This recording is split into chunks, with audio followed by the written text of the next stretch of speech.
Bismillahirrahmanirrahim. Assalamualaikum warahmatullahi wabarakatuh.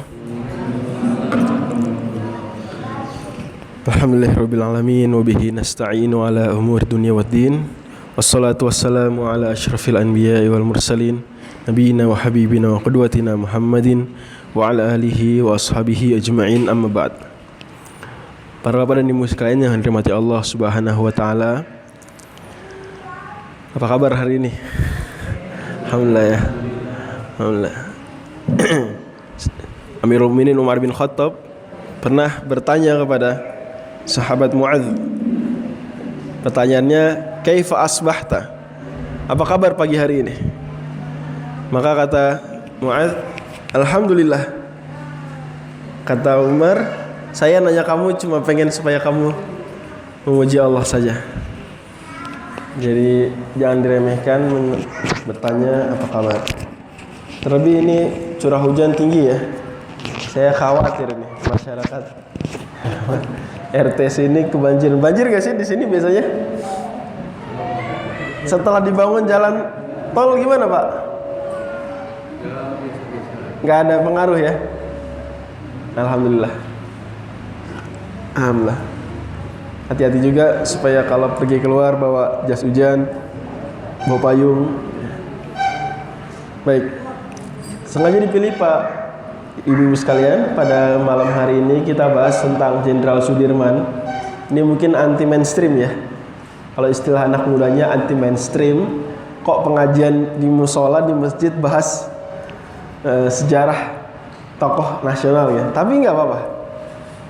Karena ini bagian daripada mengenang perjuangan seorang mujahid. Kita sebut mujahid karena ketika resolusi jihad dikumandangkan oleh Hadratus Syekh Hasyim Asy'ari, maka sejatinya yang paling bertanggung jawab saat itu adalah Panglima TNI-nya. Yang saat itu namanya belum TNI. Itulah pimpinannya saat itu adalah ini Jenderal Sudirman, dan beliau berhasil menumpas agresi militer Belanda yang kedua tahun 49 sampai akhirnya kemudian Belanda mengalah di KMB, Konferensi Peja Bundar, mengakui Republik Indonesia Serikat. Jadi ini bagian daripada mempelajari agama juga, yaitu kita mempelajari sejarah mujahid. Mungkin sudah sering pembahasan kisah Khalid bin Walid, mungkin pembahasan, atau yang lagi populer dulu-dulu tuh Salahuddin Al-Ayyubi, mujahid besar. Tahun-tahun belakangan orang sudah mulai mengenal siapa? Penakluk Konstantinopel, Sultan Muhammad Al-Fatih, mujahid juga. Tapi saya mau mengenalkan mujahid itu nggak cuma ada di zaman Nabi, nggak cuma ada di Arab, tapi mujahid juga ada di mana? Di Indonesia. Bahkan sekarang TNI ya, itu kalau berjuang niatnya lillahi ta'ala melawan musuh yang ingin menghancurkan negeri ini, itu bagian daripada jihad juga. Ini Pak Haji Marzuki ya, mujahid juga nih. Ke Kongo ngapain Pak? Ada itu lawan siapa di Kongo?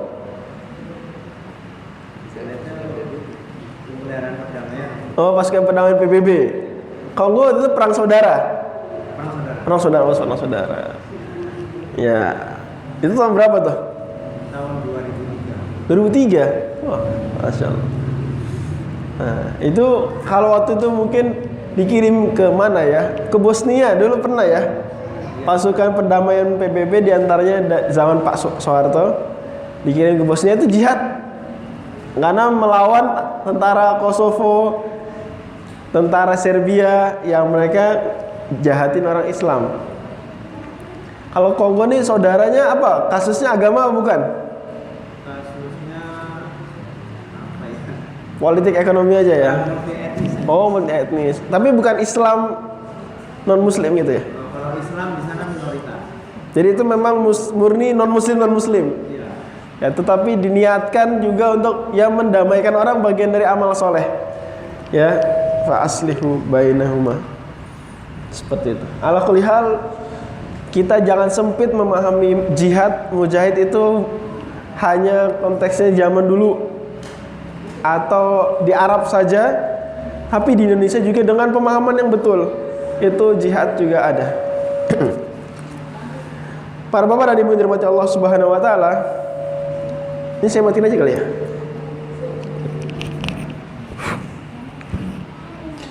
Terkait Jenderal Sudirman dipilih khusus, ya, ini bukan bentuk fanatisme tetapi lebih ke prioritas. Sayangnya saya sudah menentukan judul ini lama. Kalau baru-baru ini pasti saya pilih Mr. Kasman Singodimojo yang baru saja dinobatkan sebagai pahlawan nasional, ya, Mr. Kasman Singodimojo. Tapi tidak mengapa, toh juga Jenderal Sudirman belum banyak dikupas. Padahal beliau ini tokoh luar biasa. Malah kalau saya jujur menangkap dari perspektif agama, ini beliau punya karomah sebenarnya di beberapa ceritanya. Ya, nanti akan saya ceritakan. Karena memang orang soleh bisa mendapatkan apa namanya? Karomah. Kalau nabi namanya mukjizat, kalau orang soleh namanya apa? Karomah. Beliau ini nanti saya akan sebutkan beberapa cerita ajaib, yaitu sebenarnya masuk kategori karomah. Baik, para bapak dan ibu yang dirahmati Allah Subhanahu wa taala, Jenderal Sudirman ini lahirnya hari Ahad bulan Mulut, ya. Berarti sekarang nih cuma hari Ahad Pon, Minggu Pon. Kalau sekarang Minggu Kliwon. Jadi saya sudah cek kalender Jawa, hari ini minggunya apa? Kliwon. Jadi kurang pas.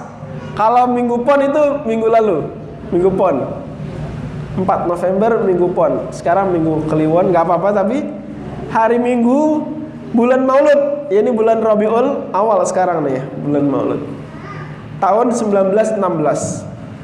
Tanggal 24 Januari tahun berapa?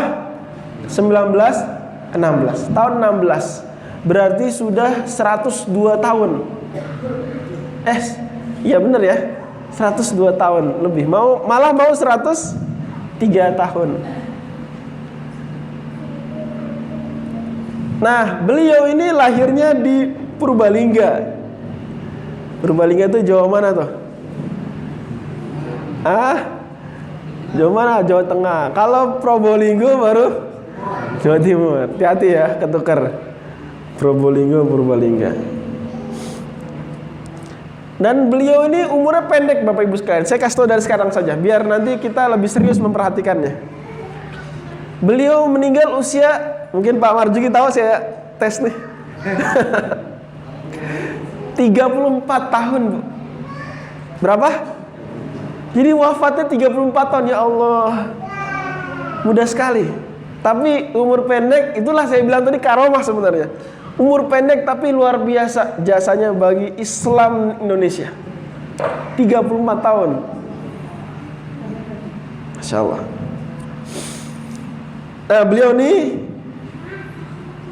lahir tentu saja di Purbalingga yang saat itu masih di bawah jajahan Belanda. Beliau lahir dalam keadaan sudah tidak diasuh oleh orang tua kandung. Memang tidak disebutkan alasannya, tapi beberapa sumber menyebutkan alasan ekonomi. Lebih ke alasan ekonomi karena dua orang tua kandungnya sangat miskin, tidak mampu merawat. Sehingga akhirnya Sudirman ini diadopsi pamannya. Pamannya orang kaya. Ya, adopsi paman sebenarnya seperti bukan adopsi ya. Ya, apa? Orang Minang mah biasa itu. Siapa orang Minang di sini? Mana orang Minang? Ada? Nggak ada orang Minang. Malah orang Minang tradisinya lebih sayang sama kemenakan dibanding anak kandung. Ada pititihnya tuh ya, ada pepatahnya. Jadi sebenarnya bukan adopsi yang terlalu seperti zaman sekarang, tapi lebih ke dirawat sama siapa tadi? Pamannya. Terus, nah akhirnya pamannya membawa pindah ke Cilacap. Nanti lama beliau di Cilacap. Cilacap masih Jawa Tengah ya, masih Jawa Tengah. Terus Sudirman ini lahir dan masuk sekolah Muhammadiyah. SD-nya SD Muhammadiyah. Nah, inilah kenapa saya bilang tadi prioritas bukan bentuk fanatisme, prioritas. Nanti pelan-pelan kita bahas tahun depan, kalau bulan November lagi kita bahas tokoh lain sampai akhirnya nanti kita bahas juga tokoh-tokoh yang banyak. Tapi prioritas dulu Jenderal Sudirman. Sampai beliau ini aktif di organisasi-organisasi sekolah. Termasuk beliau ini mendirikan cabang HW. HW apa nih HW nih Bu? Hizbul Wathan, pramukanya Muhammadiyah. Sebelum ada pramuka di Indonesia, lebih dulu ada Hizbul Wathan. Ya. Jadi sebenarnya yang tepat bukan Hizbul Wathan pramukanya Indonesia, tapi pramuka tuh Hizbul Wathannya Indonesia gitu ya. Salah. Hizbul Wathan bukan pramukanya Muhammadiyah, tapi pramuka tuh Hizbul Wathannya Indonesia sebenarnya. Seperti itu. Karena lebih dulu Hizbul Wathan. Terus jadi memang beliau ini dari kecil terlatih berorganisasi, mimpin. Beliau mimpin HW tadi ya, Hizbul Wathan, di mana beliaulah pendiri cabangnya. HW sudah ada di Jogja, tapi untuk cabang Cilacap beliau pendirinya. Dan itu berarti anak sekolah bikin cabang organisasi ya, Ortom Muhammadiyah, itu hal yang luar biasa. Padahal masih anak usia sekolah. Luar biasa. Beliau jadi ketua dan otomatis HW itu, mungkin ibu-ibu ada yang belum tahu, di Muhammadiyah itu selain kepanduan juga apa? Apa Rifki? Anak IMM nih. HW itu selain kepanduan juga apa di saat yang sama? Klub bola, jangan lupa. HW selain juga kepanduan, dia juga apa di Muhammadiyah? Klub bola, PSHW. Di sini ada PSHW ya. Lapangan ini lapangan apa nih? Di Beji Timur. Bukan Hawaii sebenarnya. Sebenarnya lapangan apa? HW. Cuma biar gaul Hawaii. Kita ngiranya pantai, padahal enggak. Itu lapangan HW, Hizbul Wathan Muhammadiyah. Karena ada PS apa? PSHW. Masih ada nggak PSHW nih? Siapa dulu PSHW di sini? Pak Marjuki PSHW bukan dulu? Mana PSHW? Ada? Yang mudanya? Oh enggak. Main bola. Oh enggak main bola. Kalau dekat kita ada. PSHW. Persatuan Sepak Bola HW Hizbul Wathan. Jadi bakat olahraga terasah, fisik ya. Juga apa tadi? Juga kepemimpinan, leadership. Kemudian beliau lanjut kuliah keguruan di Solo, Surakarta. Ini namanya quick school-nya Muhammadiyah juga. Jadi kalau sekarang mungkin tuh UMS tuh. Kalau sekarang UMS, Universitas Muhammadiyah Surakarta. Dulu namanya quick school. Apa ya? Kalau di Jogja itu mualimin.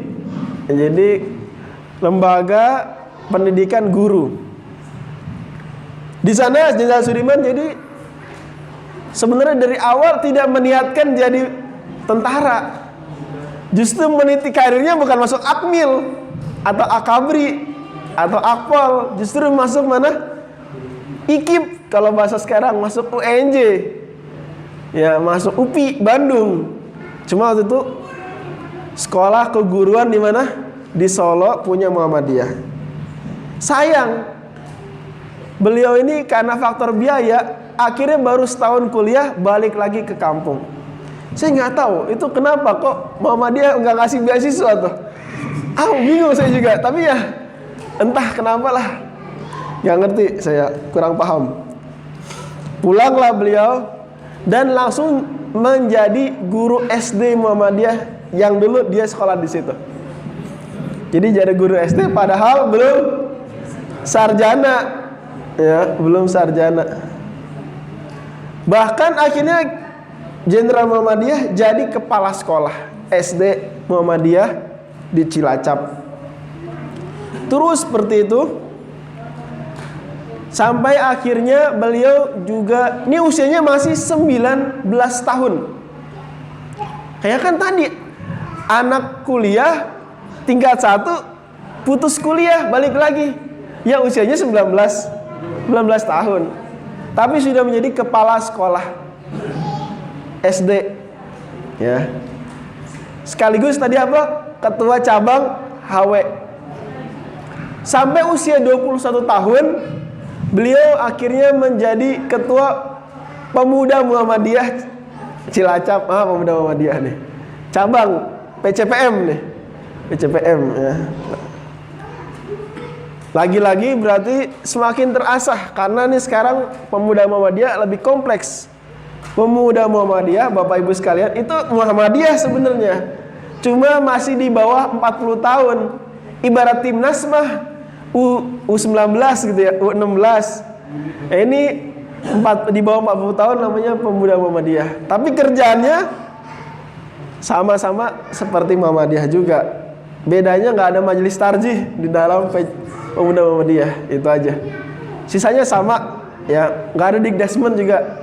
Tapi dakwahnya, hukum HAM, tablik dan seterusnya sama. Itu masa mudanya siapa nih? Jenderal Sudirman saat dia masih masa muda sampai 21 tahun. Nikahnya, Jenderal Sudirman nikah muda. Jadi pulang dari kuliah tadi di Solo 19 tahun nikah dengan Alfiah namanya, teman sekolahnya di kampung tersebut. Punya 7 anak. Ya, punya 7 anak.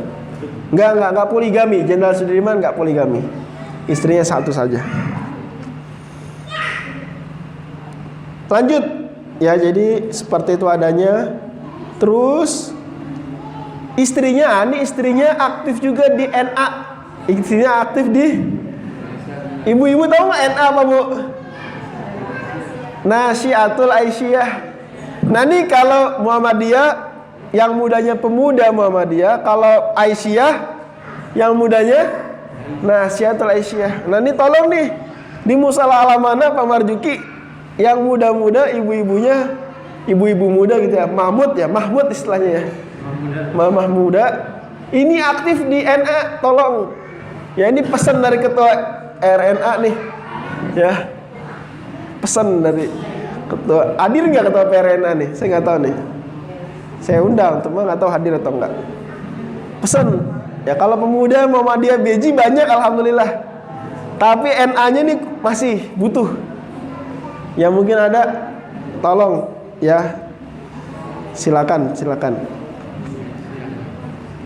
Jadi kalau suaminya nih Jenderal Sudirman di Pemuda, ketua, istrinya di NA, ya itulah. Ini usianya 21 tahun. 21 tahun. Saat usia Jenderal Sudirman ini 26 tahun, akhirnya saat itu beliau dipercaya Jepang untuk masuk pelatihan PETA. PETA ini pembela tanah air. Dia cikal bakal TNI, cuma masih membela Jepang. Melawan siapa bu? Membela Jepang? Melawan sekutu. Ya Belanda, Amerika dan seterusnya. Karena Perang Dunia II itu ya, karena nih tahun 42 itu berarti masa Perang Dunia II. Itu sekutu mayoritas negara dunia melawan 3 negara. Siapa aja? Jepang. Ayo dong madu, Perang Dunia II nih. Anak-anak sekolah, anak kuliah, anak UI mana sini? Anak PNJ, kok dia mah Gunadarma mana? Melawan Jepang, terus 3 negara aja nih. Jerman, satu lagi Italia, nggak boleh lupa. Ya, sekutu Amerika, Inggris, Prancis, semua negara gede-gede melawan 3 negara. Siapa aja? Jepang, Jerman, sama Italia. Ya, Jerman terkenal. Siapa yang terkenal? Hitler. Kalau Italia siapa yang terkenal waktu itu? Benito Mussolini. Nah, nggak boleh lupa. Bagus, cakep. Kalau di Jepang Kaisar ya kayak. Nah, Jepang nih perangnya di Asia Timur dan Asia Tenggara. Jepang masuk ke Indonesia itu setelah berhasil mengalahkan sekutu, yaitu dalam hal ini Belanda. Datang Jepang masuk, kemudian Jepang mencari pemuda-pemuda terhebat di setiap daerah. Tentu saja ketika sampai ke kota Cilacap, pemuda terhebatnya siapa? Sudirman. Ditarik ke pusat, dilatih tentara apa tadi? Peta. Usianya waktu itu berapa? 26 tahun. Terus dilatih sampai akhirnya tahun 44 bertugas. Tahun 44 berarti 28 tahun. Tahun berapa nih? 1944. Mulai perang.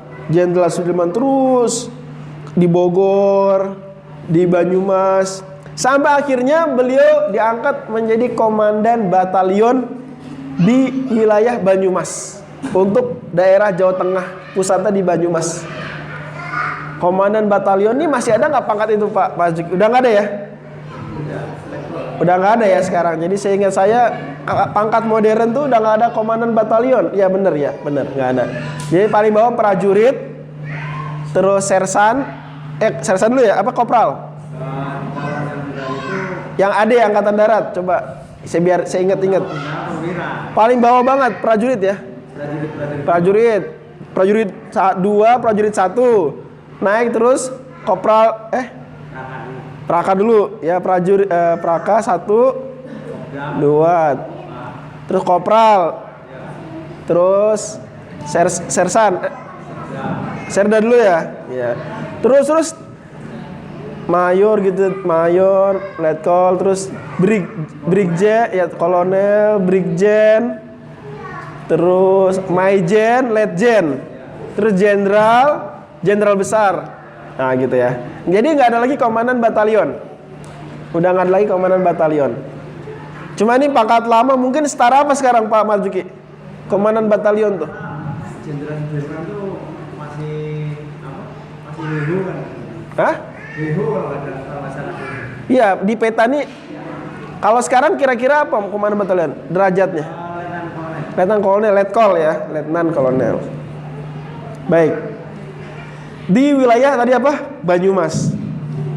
Terus perang, ini masih di bawah Jepang nih. Jadi masih tentara Jepang statusnya. Tapi ini cikal bakal apa nanti tentara Indonesia, peta. Sampai akhirnya Jepang kalah dari sekutu. Jepang kalah dari sekutu itu gara-gara peristiwa apa, Bu? Di apa yang dibom? Kota apa yang dibom? Hiroshima sama kota Nagasaki. Ya, ingetin urutannya berdasarkan abjad ya. Alfabet. Hiroshima dulu tanggal 6. Nagasaki tanggal 9 ya. 9 14. Sorry 9 Hiroshima. Terus Nagasaki tanggal 14 Agustusnya. Kemudian baru apa? Jatuh. Akhirnya Jepang menyerah. Terjadi kekosongan kekuasaan di mana? Di Hindia Belanda, di Indonesia. Akhirnya Soekarno memproklamasikan kemerdekaan 17 Agustus dan hari besoknya peta bubar. Begitu peta bubar, langsung Jenderal Sudirman bertemu dengan Presiden Soekarno di Jakarta. Soekarno mau menugaskan Jenderal Sudirman di Jakarta. Dari sini kita tahu betapa hubungan antara keduanya sudah terjalin bahkan sebelum merdeka. Ada banyak kemungkinan. Kemungkinan pertama karena sama-sama pejuang kemerdekaan. Bedanya yang satu jalurnya diplomatis, yang satu mengandung perjuangan militer. Kemungkinan lain karena mungkin sama-sama kader perserikatan. Ya, bagaimanapun juga Presiden Soekarno sebelum Indonesia merdeka orang perserikatan, ya, seperti itu.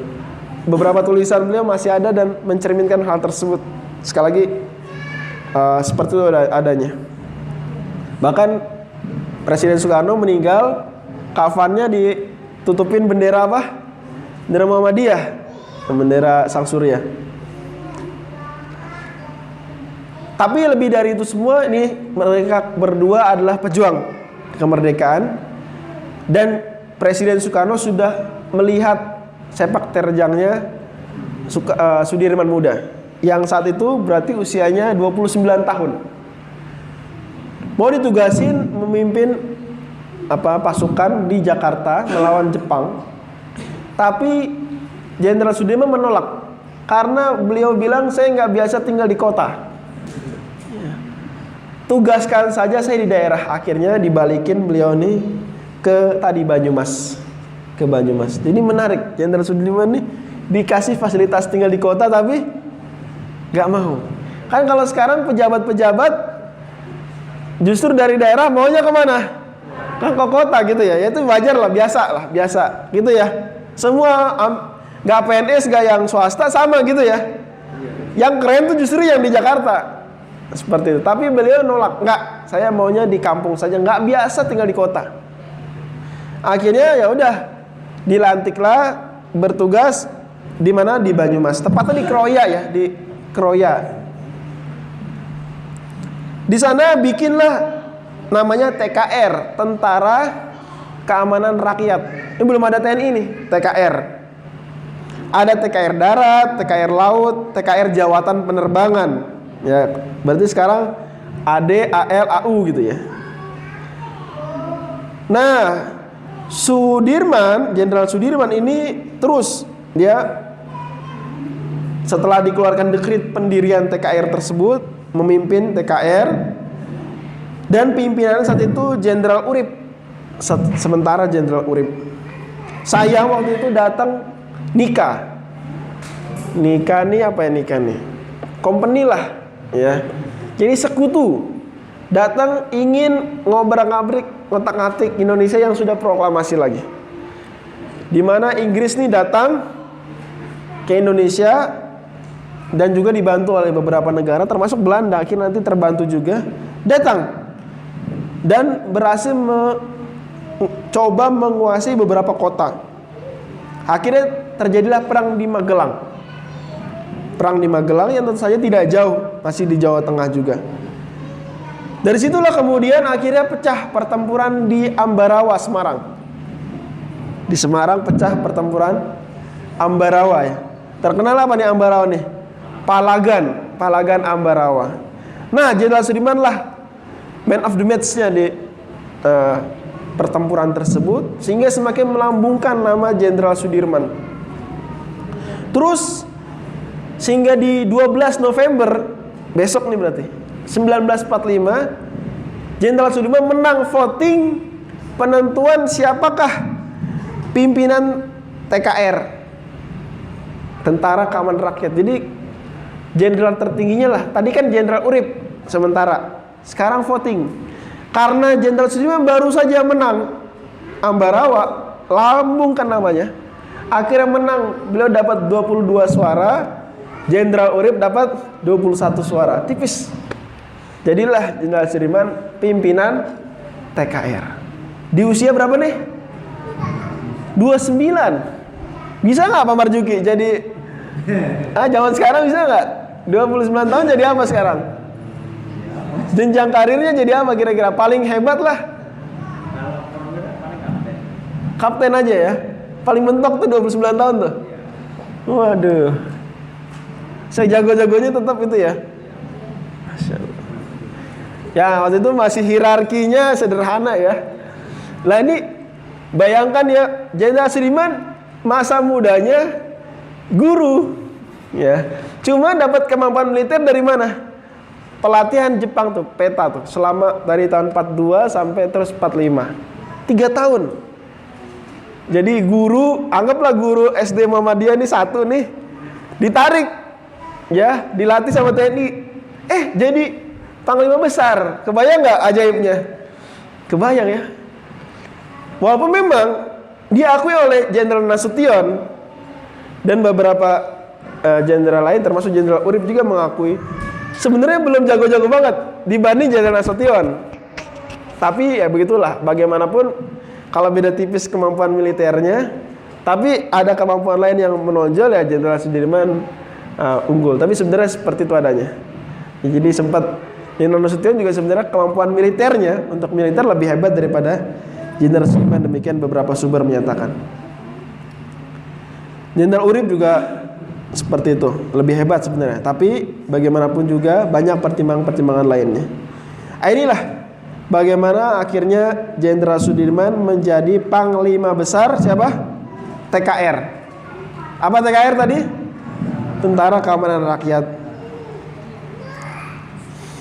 Para bapak dan ibu yang dirahmati Allah Subhanahu wa taala, sayangnya TKR ini kemudian menghadapi tantangan yang luar biasa, di mana tadi nikah Belanda Inggris datang dan menguasai beberapa kota, sehingga akhirnya pemerintah Indonesia harus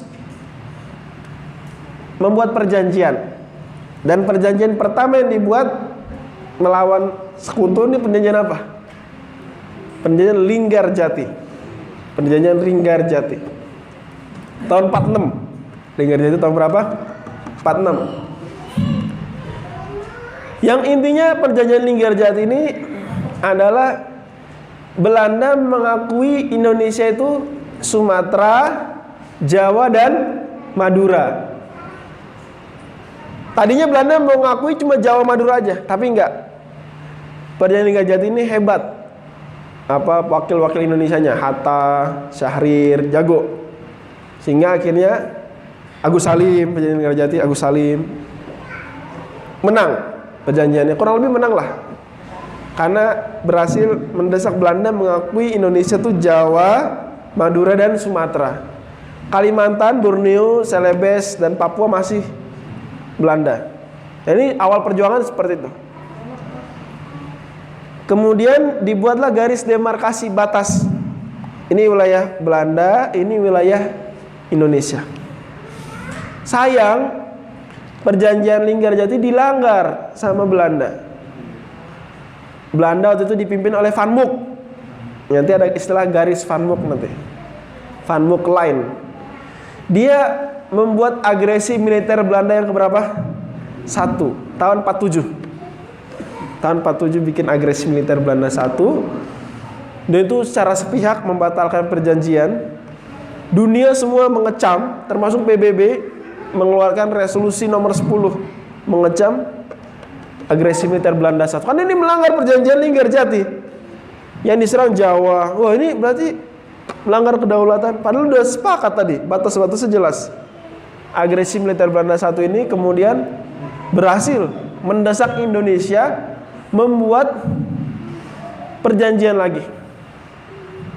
Perjanjiannya sekarang perjanjian apa nih? Yang kedua setelah Linggarjati? Renville.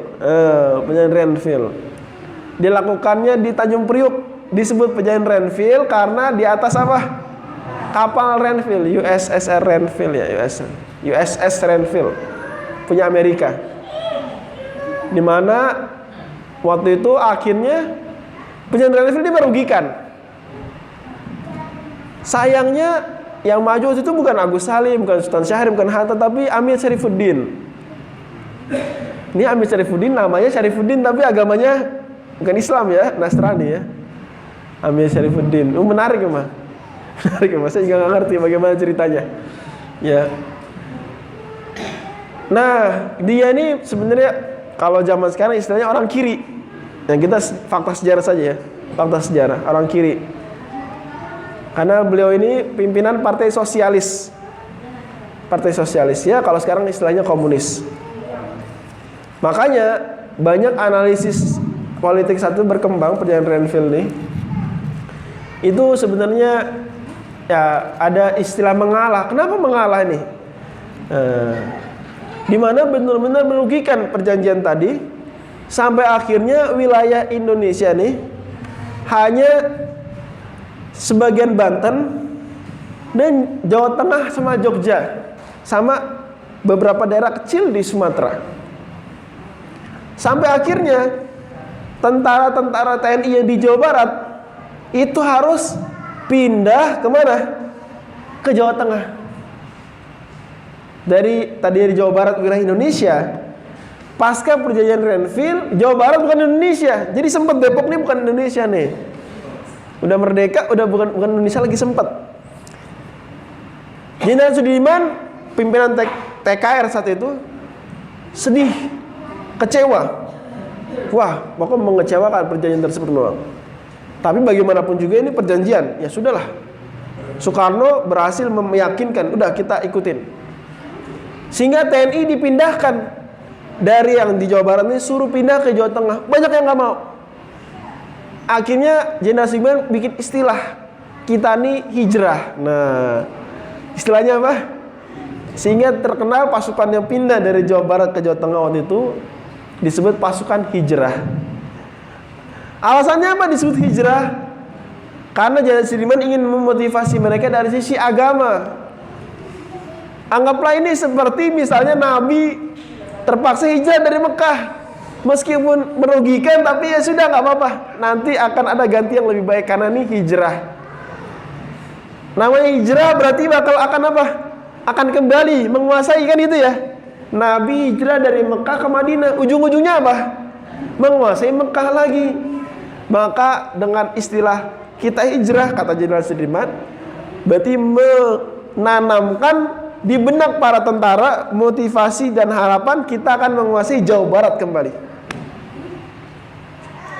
Tapi memang waktu itu ada beberapa pasukan gak mau pindah, termasuk diantaranya tentaranya Kartosuwiryo, Bapak SM Kartosuwiryo termasuk yang gak mau pindah, tetap di Jawa Barat.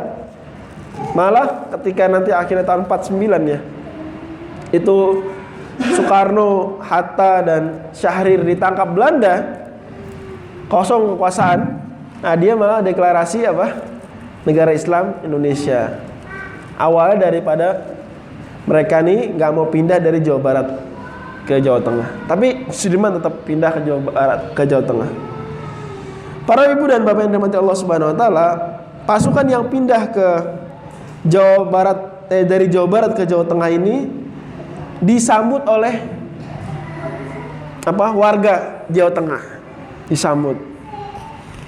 Memang Sudirman ini terkenal dia sebenarnya semi ulama, bukan ulama tapi ya ustadz lah kalau zaman sekarang kelasnya. Karena benar-benar TKR ini tentara-tentara dididik agama sama beliau. Malah beliau dari zaman sekolah panggilannya haji. Jadi belum pergi haji, dan saya nggak tahu apakah beliau sempat pergi haji atau enggak. Yang dari hasil kajian saya terhadap biografi beliau nggak pergi haji. Tapi panggilannya apa? Haji karena soleh. Karena soleh.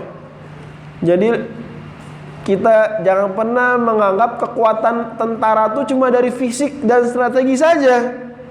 Tapi lebih dari itu, karena mereka mujahid, ada unsur apa tuh? Kekuatan dari Allah. Gitu Pak Marzuki, benar ya? TNI digembleng secara spiritual juga kan ya? Betul, karena memang tidak diragukan lagi, dan ini akidah kita. Ketika berjuang, apalagi jihad melawan penjajah, itu mau nggak mau perjuangan fisabilillah, malaikat pasti apa? Bantu. Perang Badar, malaikat bantu. Saya yakin malaikat bantu juga perang-perangnya Jenderal Sudirman, bisa menang lawan sekutu yang tentaranya banyak, senjatanya lengkap. Dan itu tidak lain dan tidak bukan, kita tidak bisa pungkiri kembali ke kesolehannya siapa? Jenderal Sudirman. Berkah sehingga perjuangan beliau. Bayangkan ini beliau usianya berarti tahun 47 ya, 31 tahun. 31 tahun. 31 tahun sekarang mah masih ngapain? Nggak masih ngapain kira-kira 31 tahun nih. Nah, beliau sudah menjadi pimpinan TKR, TNI-nya waktu itu. Lanjut. Begitulah. Udah gitu Jenderal Sudirman ini menariknya juga beliau humoris dan orator. Jadi tahun 70 tuh terbit ya buku isinya kompilasi pidato-pidato orasi-orasinya Jenderal Sudirman. Coba nanti dicari, saya belum nyari juga. Tapi memang kalau melihat beberapa kutipan statement beliau itu tercermin kekuatan pidato beliau. Di saat yang sama beliau bisa mengeratkan hubungan antar tentara, ya karena beliau tadi orangnya humoris. Jadi tegas saat tegas, bercanda ya saat waktunya bercanda, humoris. Di antara omongan beliau yang tegas banget, kalau menurut saya malah sebenarnya berat diterima ya, yaitu omongan beliau apa? Yang paling populer di tengah-tengah orang Muhammadiyah apa omongan beliau? Jadi kader Muhammadiyah itu berat. Kalau tidak siap lebih baik pulang saja. Wah, itu asli tuh. Nusuk di dada tuh. Jadi kader Muhammadiyah itu berat. Kalau tidak siap lebih baik apa? Pulang saja, mundur saja. Wah, kalau untuk urusan Muhammadiyah seperti itu, apalagi urusan militer, itu nggak kebayang betapa tegasnya Jenderal Sudirman. Para bapak yang dirahmati Allah Subhanahu wa taala, itu sekarang akhirnya wilayah perjuangan tentara di mana wilayah sekarang? Jawa Tengah dan Jogja.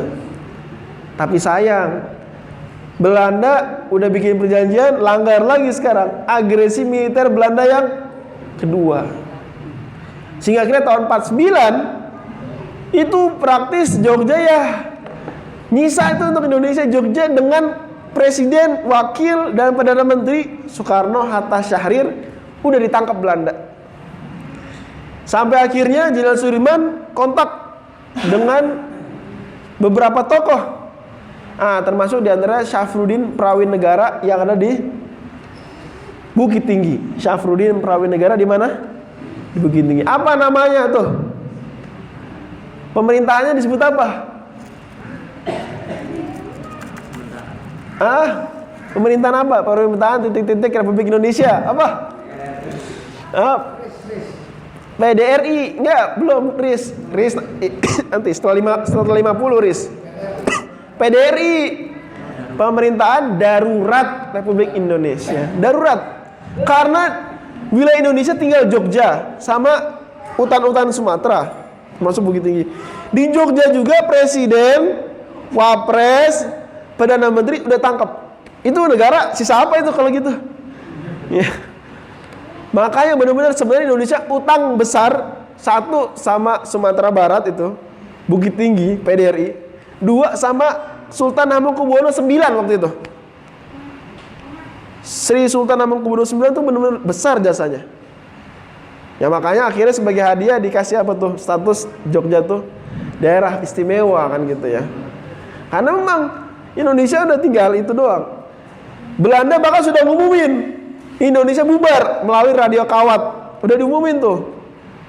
Bubar Indonesia. Ya presiden, wapres, berapa ditangkap, bubar. Sisa apa? Tapi dibalas langsung hari itu juga siaran dari Bukit Tinggi, radio kawat.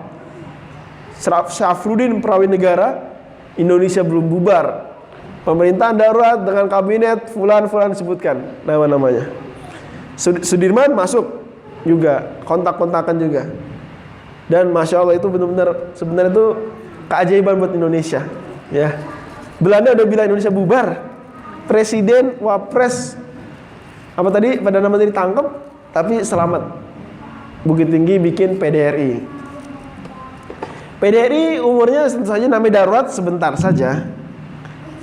Hanya beberapa bulan sampai akhirnya ini kita ceritakan.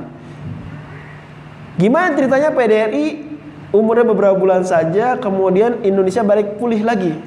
Padahal presiden, wapres, Perdana Menteri tangkap. Jawabannya karena setelah taufik dari Allah, inilah perjuangan Jenderal Sudirman. Di mana beliau di Jawa Tengah itu berjuang secara gerilya. Jadi bilang ke pasukannya, kita udah nggak pakai baju militer lagi, nggak. Kita keliling Jawa Tengah, menggalang kekuatan. Kalau pakai baju militer, ditebak sama Belanda, tangkap. Tapi orang biasanya, sipil biasa, ibarat, termasuk Jenderal Sudirman. Sampai sempat di beberapa daerah Jenderal Sudirman ditangkap sama TKR. Dikira mata-mata, ini kamu orang sipil pegang-pegang peta. Orang sipil pegang peta. Nah, pegang peta tuh udah ciri-ciri apa tuh? Spy, mata-mata ini kamu apa ini? Ah, dijelasin, saya Sudirman. Diam. Saya Sudirman, diam. Justru akhirnya dipuji itu. Bagus kamu berarti. Benar-benar jeli, tidak mudah percaya. Nah, justru akhirnya dipuji sama Jenderal Sudirman. Sampai saya saja Sudirman nih, mukanya muka Sudirman, dikira mata-mata. Berarti betul-betul tentara-tentara yang tersisa ini amanah. Betul-betul amanah. Musolal amanah. Lanjut.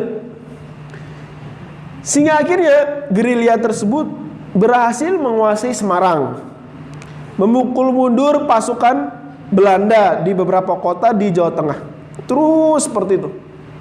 Sehingga akhirnya Belanda pun kalah di Jawa Tengah. Dan terpaksa akhirnya harus membuat perjanjian namanya perjanjian Roem-Royen. Perjanjian apa? Roem-Royen.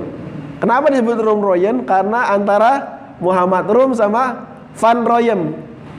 Roem-Royen. Ini tahun 49 nih perjanjian Roem-Royen.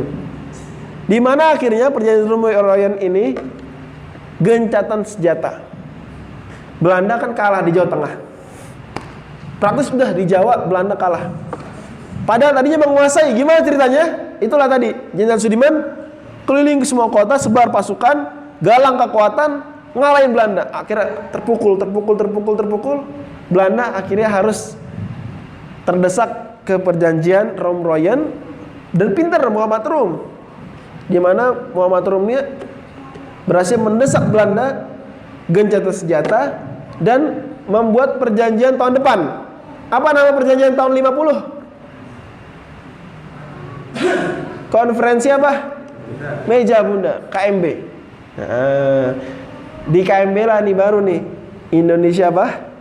Diakui oleh Belanda. Dan KMB Indonesia diakui Belanda, walaupun namanya waktu itu apa? RIS, Republik Indonesia Serikat. Indonesia semua sudah masuk kecuali apa? Papua belum. Papua saja, minus Papua. Nanti Papua belakangan. Tapi sudah diakui Indonesia RIS. Bahkan memang Indonesia semenjak agresi-agresi tadi, itu di PBB sudah namanya Indonesia. Sudah enggak Hindia Belanda lagi, sudah Indonesia. Sebulan setelah KMB, meninggallah Jenderal Sudirman. Jadi Jenderal Sudirman betul-betul apa? Hidupnya nih perjuangan untuk membela Indonesia. Ya, Islam dan Indonesia. Termasuk orang terdepan mengamalkan apa tadi? Resolusi jihad. Indonesia ketika sudah tinggal Jogja dan pada pemerintahan darurat, siapa yang berjuang waktu itu secara militer? Jenderal Sudirman. Perjuangannya tercapai, hasilnya kelihatan. KMB Indonesia diakui oleh Belanda. Jenderal Sudirman sebelum berikutnya meninggal dunia. Seolah-olah Jenderal Sudirman sudah merasa apa? Sudah seperti roh, ya. Itulah memang orang-orang yang Allah kirimkan gitu ya. Allah lahirkan untuk menjalankan misi tertentu. Dan otomatis karena beliau meninggal tahun 50, berarti usia beliau berapa waktu itu? Lahir tahun 16. Meninggal 50, berarti usianya 34 tahun, ya Allah. Nah, sejarahnya beliau ini sakit. Meninggalnya diantara sakit apa? Tuberkulosis. Satu. Sampai akhirnya beliau paru kirinya itu dikempesin. Ya. Darurat, ya. Jadi memang banyak penyakitnya dimatikan. Paru-paru nggak ngerti gimana bisa ceritanya, paru-paru satu doang. Dan itu dari tahun 47. Dari tahun 47, 48, 49, 50 paru-parunya nggak ada kiri. Udah gitu semenjak muda, dari zaman masih di Cilacap menjadi HW, pemuda Muhammadiyah, guru, itu lutut beliau sakit. Lutut beliau sakit. Makanya ada beberapa kisah Jenderal Sudirman dikasih tongkat sama Kiai Mahfuz, ada di Jawa Tengah, dikasih tongkat. Makanya saya bilang ini karomah sebenarnya. Gimana ceritanya orang yang masa mudanya ibaratnya cedera gitu ya, lututnya, kemudian jadi tentara, bahkan jadi panglima TKR. TNI lah kalau sekarang. Dengan kondisi paru-paru seperti itu, sakit, gerilya bahkan, benar-benar menempuh kota-kota tuh jalan kaki dan seterusnya, masya Allah. Ini yang saya bilang tadi dari awal, karomah. Udah begitu, perjuangannya banyak. Tadi kita sudah menyebutkan perjuangan melawan Belanda saja sudah capek. Ternyata Jenderal Sudirman termasuk orang terdepan menumpas pemberontakan. Siapa tuh tahun 48? Tahun 48 siapa yang berontak di Madiun? Musso, PKI. Jadi tahun 48 itu gak mikir apa ya? Saya bingung juga itu. PKI gak mikir apa? Indonesia kan lagi capek. Kalau kita bilang apa gak mikir ya? Tapi kalau mereka justru itulah, mumpung Indonesia lagi apa? Lagi sakit, kita berontak. Nah, kalau kita kan mikirnya itu apa nggak cinta saudara Indonesia ya? Ini lagi capek melawan Belanda, Jenderal Sudirman capek, dia berontak. Makanya langsung Soekarno menugaskan Jenderal Sudirman tahun 48 tuh, masih belum ditangkap Belanda, untuk menumpas pemberontakan Madiun tahun 48. Di mana ternyata sayang sekali terkuak bahwasanya termasuk di antara dalang pemberontakan Madiun adalah Amir Syarifuddin. Tokoh perjanjian apa tadi? Renville. Itulah yang sebenarnya bikin sakit hati kita. Makanya hati-hati ya. Ya kita tidak terlalu anti juga, tapi ya kita waspada. Tidak berlebihan tapi harus apa? Waspada. Memang seperti itu. Ya. Sedih. Dan Musso tuh baru pulang, ada belum lagi ngalimin ya dari Cina pulang, ada yang pulang dari Belanda. Memang tahun 48. Bahkan mereka deklarasi apa? Republik Soviet Indonesia. Republik Soviet Indonesia. Ditumpaslah Jenderal Sudirman, akhirnya dihukum matilah Amir Syarifuddin dan seterusnya. Inilah beberapa hal yang bisa saya ceritakan terkait dengan Jenderal Sudirman. Di mana Jenderal Sudirman ini luar biasa di usia yang sangat singkat sebenarnya melakukan kerja-kerja besar yang tidak bisa dilakukan oleh orang-orang sekarang dengan usia mungkin 2 kali lipat beliau. Jenderal Sudirman telah menampakkan semangat juangnya sejak masih sekolah dengan aktif berorganisasi. Beliau HW Muhammadiyah dan juga aktif ngaji ini tadi ya. Sampai beliau digelari apa tadi? Haji gara-gara kayak ustadz ya. Dan terlatih juga untuk orasi dan dicintai oleh banyak kalangan saudara-saudara. Wafat beliau di Magelang 29 Januari 1950. Dilaporkan di berita di RRI tentu saja dan dibawa ke Jogja esokannya. Makanya makam beliau adanya di Taman Makam Pahlawan yang di Jogja. Ya, kalau mau ke sana bisa ada di sana. Nama TMP Semaki ya, benar Pak Marzuki. Nah, kalau sini Kalibata ya, Ismail Marzuki. Ada lagi di Bandung juga. Nah, ini presiden hari ini lagi di Bandung. Kalau di Surabaya apa namanya? TMP apa? Ya apa? Oh, TMP aja. Biasa ada namanya setelahnya. Itu ya. Kemudian langsung seluruh Indonesia mengibarkan bendera setengah tiang. Dan akhirnya karena saat itu baru jenderal, dipromosikan anumertanya jadi jenderal penuh, jenderal apa? Jenderal besar. Jenderal besar. Dan seterusnya. Beberapa pelajaran yang bisa kita simpulkan adalah yang pertama, bahwasanya jihad itu konteksnya luas, termasuk diantaranya perjuangan membela negara, bagian daripada jihad. Terlebih ketika lawannya apa, tentu saja semua diniatkan lillah ya. Jangankan bela negara, jihad perang Badar saja kalau tidak ikhlas ya tidak bernilai jihad. Nih ya. Andai perang Badar ada yang tidak ikhlas, ya tidak bernilai jihad. Maka termasuk bela negara bagian daripada jihad. Malah saya pernah waktu di Masjid UI ada pejabat TNI ya, saya usul waktu itu. Kenapa nggak dibikin wajib militer juga buat Indonesia? Jawaban beliau, karena banyak banget orangnya dan luas wilayah sehingga anggaran tidak cukup. Kira-kira begitu benar Pak Marzuki. Waktu itu beliau alasannya seperti itu. Tapi sebenarnya saya kalau ada dukung, sangat dukung sekali. Saya siap ikut, ya. Siap ikut nggak nih? Siap ikutlah. Gimana kalau ada perang Indonesia diserang, cuma tiap hari olahraganya bola doang gitu ya. Megang senjata belum bisa, ya. Lari juga ngos-ngosan, itu perlu dibina. Mungkin Pak Marzuki bisa kali ya. Ngusulin Pak Marzuki ini TNI ya. Sarungnya aja loreng-loreng. Sarungnya aja loreng-loreng. Begitu. Ya cuma kalau tidak di bawah militer ya ilegal ya, itu ditangkap nanti. Jadi yang pertama itu, jadi bagian dari jihad apa? Makanya ibu-ibu kalau punya anak kuat, itu kalau bisa masukin aja ya Pak Marzuki ya, ke Akmil, masukin ya. Susah apanya nih? Nanti resep-resepnya tanya Pak Marzuki, tapi jangan KKN, nggak boleh nepotisme. Tapi kasih tahu soal-soalnya, dilatih Pak Marzuki kali, tesnya apa aja. Ya biar ada warga Kukusan ya.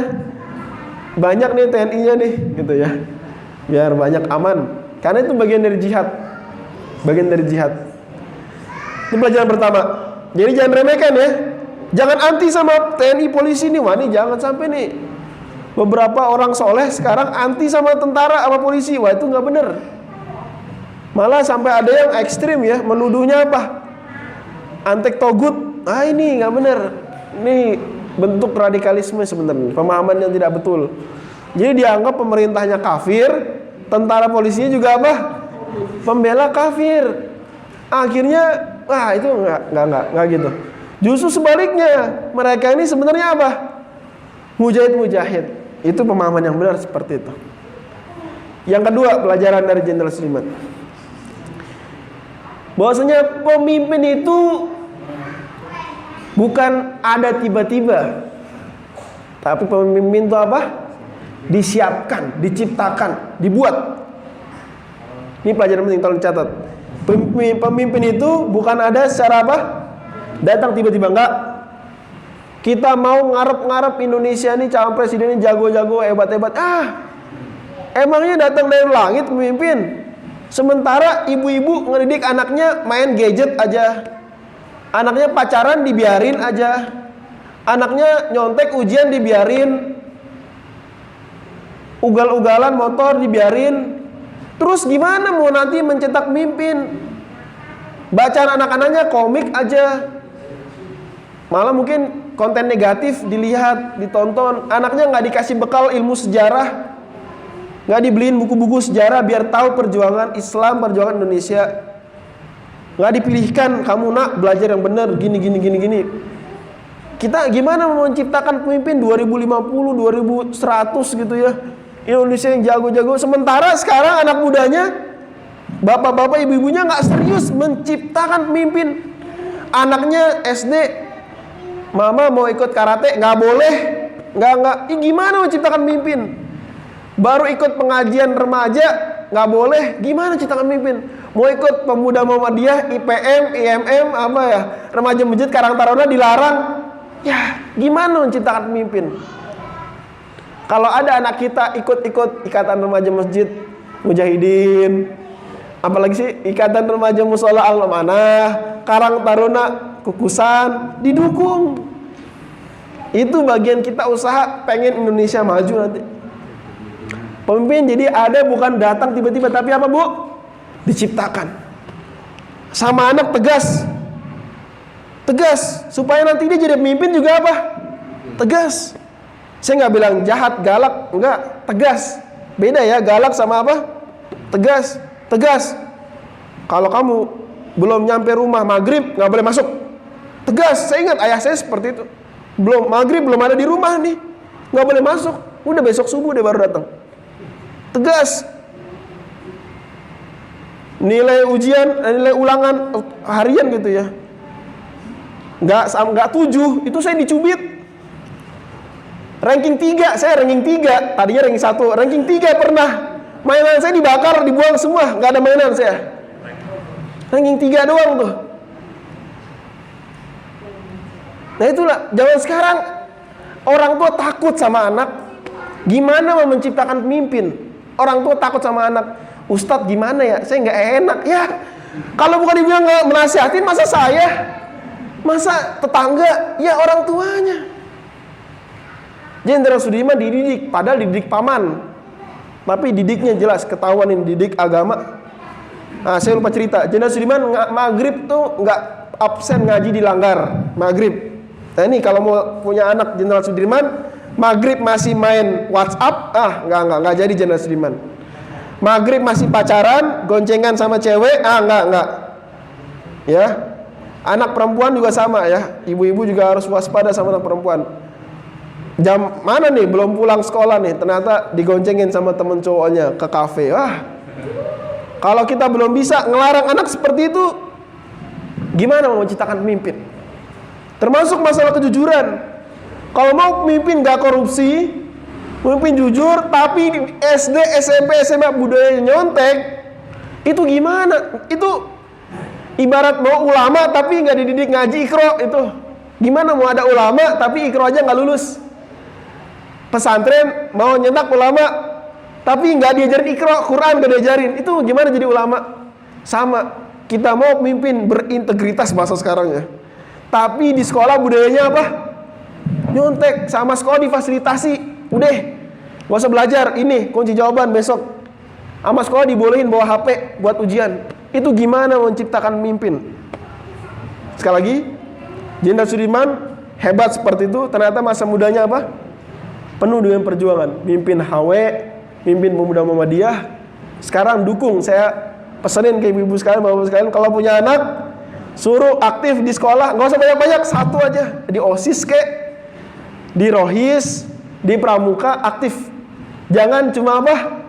Sekolah aja. Jangan cuma sekolah aja. Bagus sekolah aja, jangan-jangan malah sekolahnya nggak benar, pacaran aja, itu yang nggak benar mah. Ya itu kita khawatir. Pelajaran ketiga dari Jenderal Sudirman. Masa muda nih masa yang akan ditanya sama Allah. Jangan pernah beralasan, kan masih muda. Hadisnya jelas, hadis riwayat Abu Daud. Allah nanya ntar di akhirat berapa pertanyaan? 4. Tentang apa aja? Harta, ilmu, masa muda, dan umur. Jadi ada pertanyaan tentang umur, ada pertanyaan tentang apa? Masa muda. Lah, apa bedanya umur sama masa muda? Bukannya umur sudah masuk tuh masa muda? Kata para pensyarah hadis, karena masa muda nih paling penting, sehingga di auditnya berapa kali? 2 kali. Tanya masa muda, tanya lagi umur, otomatis ditanya berapa kali? 2 kali. Sekarang, biarin masih muda. Kan gitu orang tua sekarang ya. Anaknya ngapain misalnya gitar-gitaran aja gitu ya di pos kamling. Biarin, namanya masih muda. Anaknya ngapain? Main HP aja. Biarin, masih muda. Anaknya hafal Quran sama jamaah, nggak boleh jadi imam. Kamu masih muda, nggak jadi imam. Padahal dia hafal Quran. Yang maju jadi imam, yang baca Al-Fatihahnya nggak bener. Kenapa kok nggak dia aja? Masih muda.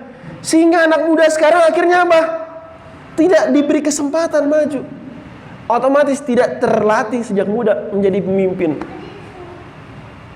Malah saya bingung, kenapa kok bapak-bapak RT gitu ya saya, itu kenapa nggak dipercayakan kepada papa-papa muda usia 30-an tahun gitu ya.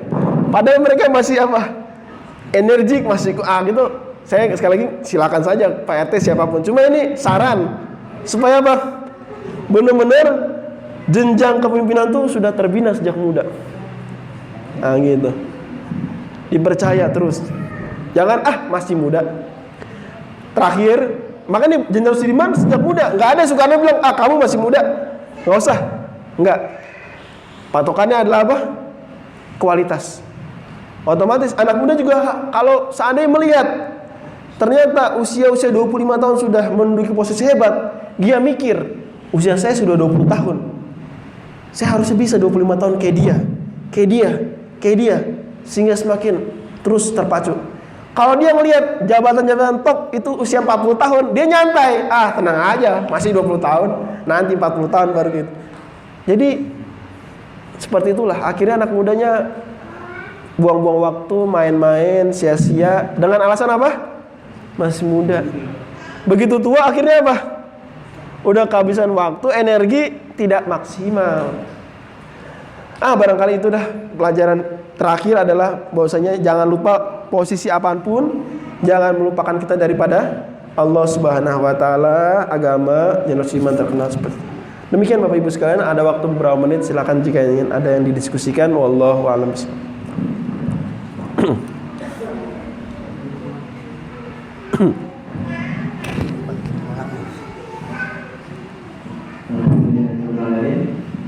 Mudah-mudahan yang disampaikan Bapak Ustaz kita dapat mengambil manfaatnya. Barangkali ada pertanyaan dari Bapak-bapak dan Ibu, kami persilakan. Pertanyaannya bebas, jawab apa saja. Insya Allah kita nanti Kalau bisa menjawabnya. Kami persilakan, barangkali ada yang bertanya. Ya, silakan Pak. ya. Umur 30 tahun bisa bintang 5 jenderal gitu.